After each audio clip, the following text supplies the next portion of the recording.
Welcome to the BCA classes. I am Saumya Srivastava और आज के इस लेक्चर में मैं आप लोगों को एल्गोरिदम का कंसेप्ट समझाऊंगी। पर उससे पहले मैंने प्रीवियस वीडियो में आप लोगों को फ्लो चार्ट बनाना सिखाया था और उसके बेस पर मैं आज एक और क्वेश्चन आपको प्रैक्टिस के लिए बता रही हूँ। सबसे पहला क्वेश्चन है कि draw a flow chart to calculate area and circumference of a circle. हमको यहाँ एक ऐसा फ्लो चार्ट बनाना है जिसमें हमको एरिया और सर्कमफरेंस जो है सर्कल का ये दिखाना है।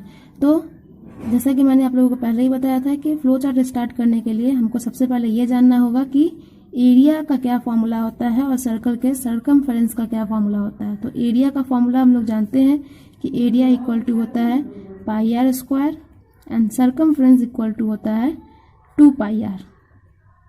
ये हम लोग पहले से जानते हैं और अगर कोई नहीं जानता है तो यहाँ पे देख सकता है।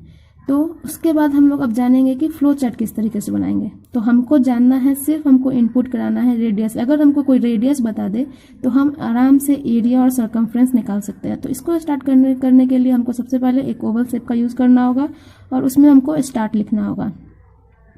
स्टार्ट लिखने के बाद हमको एक एरो बनाना होगा और एक पैरेललोग्राम बनाना होगा, क्योंकि हम लोग जानते हैं कि पैरेललोग्राम का यूज़ हम लोग आउटपुट या इनपुट के लिए करते हैं। तो यहाँ पैरेललोग्राम का शेप बनाएंगे और उसमें हमको इनपुट यहाँ सिर्फ रेडियस कराना है, क्योंकि रेडियस अगर हमको पता चल जाएगा तो हम एरिया और सर्कमफ्रेंस सर्कल का आराम से निकाल लेंगे। तो हमको यहाँ पे सिर्फ इनपुट करने के लिए हमको सिर्फ यहाँ पे रेडियस का ज़रूरत है, जो हम यहाँ इनपुट कर लेंगे। ठीक है, तो यहाँ पे रेडियस हमने इनपुट कर लिया। अब हमको प्रोसेसिंग करना है। तो प्रोसेसिंग के लिए हम लोग पहले से भी जानते हैं कि हम रेक्टेंगल शेप का यूज़ करते हैं और यहाँ पे रेक्टेंगल शेप का यूज़ करेंगे और यहाँ पे एरिया और सर्कमफ्रेंस निकाल लेंगे। तो एरिया एक वेरिएबल लिए हैं जिसमें हम एरिया का फॉर्मूला डालेंगे और उसका फॉर्मूला डाल के एरिया निकाल लेंगे। तो एरिया का फॉर्मूला पाई आर स्क्वायर होता है, बट हम यहाँ पे कंप्यूटर पाई को नहीं समझता, इसके वैल्यू को हमको लिखना पड़ता है। तो यहाँ पे इसका वैल्यू लिखेंगे 3.14 इंटू, यहाँ हम सिर्फ आर स्क्वायर मैथ में लिख देते थे, बट यहाँ पे कंप्यूटर पे हमको आर इंटू आर लिखना होगा। कंप्यूटर में आप जो कीजिएगा बस वो उतने को समझेगा, आप आर स्क्वायर लिख दीजिएगा तो वो नहीं समझ पाएगा। तो यहाँ पे हमको आर इंटू आर लिखना होगा। तो इस तरीके से हमारा एरिया निकल जाएगा। अगर हम सर्कमफ्रेंस निकालना है तो फिर एक वेरिएबल लेंगे, इसमें सर्कमफ्रेंस को रखेंगे और सर्कमफ्रेंस इक्वल टू हम कर देंगे, इसका जो फॉर्मूला होता है 2 पाई आर। हमको रेक्टेंगल का साइज को थोड़ा सा और इंक्रीज करना होगा। ठीक है, ये इंक्रीजमेंट है। तो सर्कमफ्रेंस का फॉर्मूला होता है 2 पाई आर। तो 2 यहाँ पे मल्टीप्लीकेशन का साइन डालेंगे, पाई का वैल्यू डालेंगे। यहाँ पे सिर्फ पाई अगर आप डाल दीजिएगा तो एरर बताएगा। तो 2 उसका वैल्यू और आर डालेंगे। तो यहाँ हमको सर्कमफ्रेंस भी निकल गया और एरिया भी निकल गया। हमको प्रोसेसिंग जो कराना था वो हो गया। अब हमको आउटपुट चाहिए। तो आउटपुट के लिए हम फिर एक पैरेललोग्राम शेप लेंगे। पैरेललोग्राम शेप में हम यहाँ पे आउटपुट करा देंगे एरिया और सर्कमफ्रेंस को। तो यहाँ पे हम लोग आउटपुट कराएंगे और यहाँ आउटपुट में हम लिख देंगे, आउटपुट लिखेंगे पहले और उसके बाद हम यहाँ पे लिख देंगे एरिया एंड सर्कमफ्रेंस। तो जो भी वैल्यू आया होगा एरिया और सर्कमफ्रेंस का रेडियस डालने के बाद वो हमको यहाँ आउटपुट में मिल जाएगा। ठीक है, और उसके बाद जब हमारा स्टार्ट भी हो गया, इनपुट भी हो गया, प्रोसेस भी हो गया, आउटपुट भी मिल गया, तो हम यहाँ पे एंड अप कर देंगे, स्टॉप कर देंगे। यहाँ पे हमारा फ्लो चार्ट पूरा कंप्लीट हो जाएगा और हमको एरिया और सर्कमफ्रेंस सर्कल का मिल जाएगा।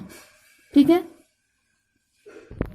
इस तरीके से फ्लो चार्ट के जितने भी क्वेश्चन हम बना सकते हैं। ये तो इजी कंसेप्ट बेस पे क्वेश्चन था, लेकिन अगर इसी फ्लो चार्ट में हमारा कंडीशन कुछ आ जाए, अगर हमको इसके बेस पे कंडीशन अगर कुछ पूछते तो उसको किस तरीके से बनाएंगे, अब ये तरीके का फ्लो चार्ट हम पढ़ेंगे।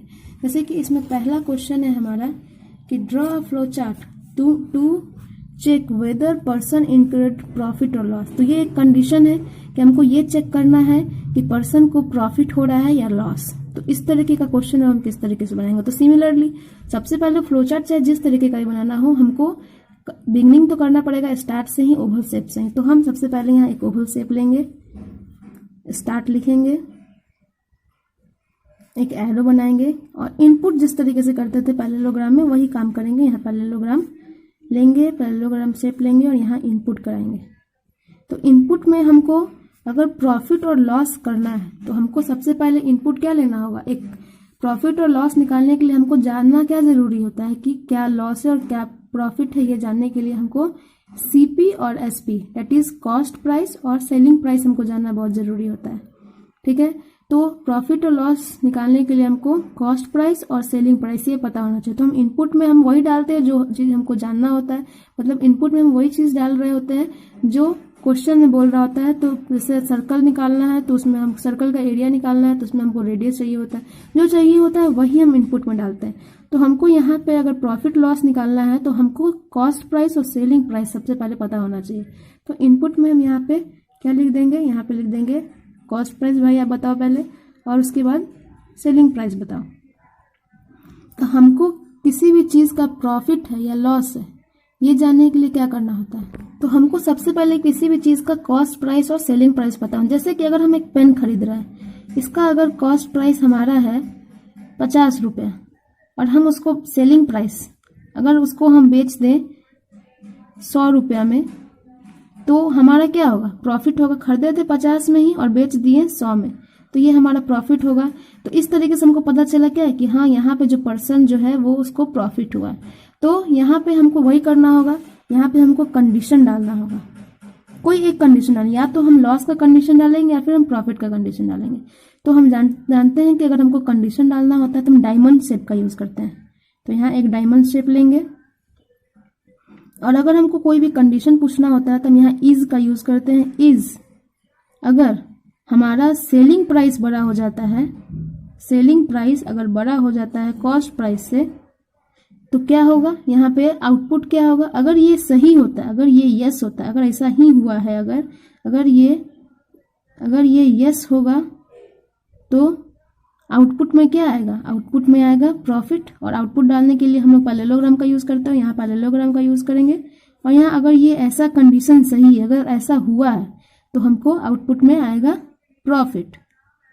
तो आउटपुट लिखेंगे और यहाँ लिख देंगे प्रॉफिट। और अगर ये कंडीशन फॉल्स है, अगर इसका उल्टा हुआ, अगर हम खरीदे ही ज्यादा दाम में बेच दिए कम दाम में, तो हमको क्या होगा, लॉस होगा। तो अगर ये कंडीशन सही नहीं है, अगर ये कंडीशन गलत है, अगर ऐसा नहीं हुआ है, तो यहाँ पे आउटपुट क्या आएगा, फिर से पैरेललोग्राम शेप लेंगे और यहाँ पे आउटपुट में हम क्या लिख देंगे, लॉस। आउटपुट में हम लिख देंगे लॉस। और इस दोनों कंडीशन, अगर ये दोनों कंडीशन जो है आउटपुट प्रॉफिट और आउटपुट लॉस, ये दोनों मिला के इस दोनों चीज को यहाँ पे मिला देंगे हम, और ये दोनों कंडीशन को चेक करेगा। और उसके बाद जो भी जैसा भी कंडीशन है, अगर सही है तो प्रॉफिट होगा, अगर गलत है तो लॉस होगा। और इस तरीके से दोनों मिला के ये हमारा यहाँ पे स्टॉप हो जाएगा।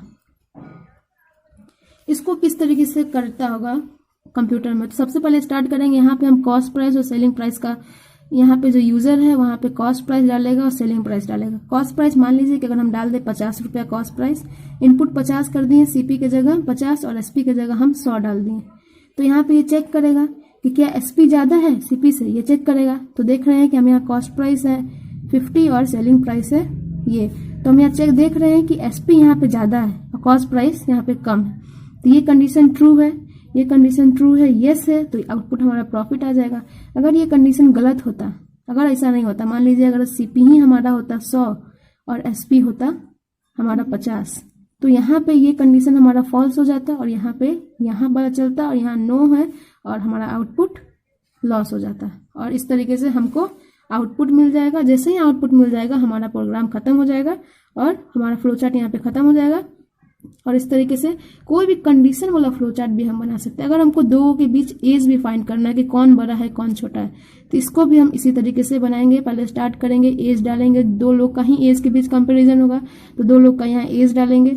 अगर उसके बाद हम कंडीशन चेक करेंगे कि अगर पहला का जो भी, मान लीजिए कि जैसे कि अगर हम दो लोगों का नाम डाल दिए, नेहा और निशा का नाम डाल दिए, तो हम यहाँ कंडीशन चेक करेंगे। अगर नेहा बड़ी है निशा से, अगर ये ऐसा सही है तो आउटपुट हो जाएगा कि नेहा बड़ी है। अगर ऐसा नहीं होगा तो निशा बड़ी है। तो इस तरीके से हम एज का भी अगर हमको कोई कंडीशन आ गया फ्लो चार्ट में तो हम बना सकते हैं।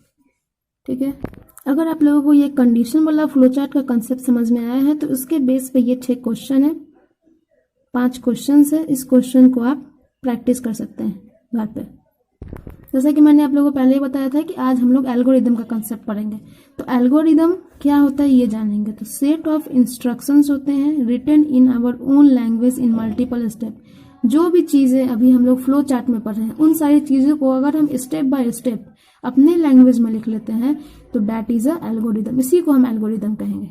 ठीक है, अब हमको ये जानना है कि एल्गोरिदम का क्या कैरेक्टरिस्टिक है। तो पहला कैरेक्टरिस्टिक है एल्गोरिदम का कि एल्गोरिदम को हम हमेशा अपने लैंग्वेज में लिखते हैं और स्टेप्स में लिखते हैं।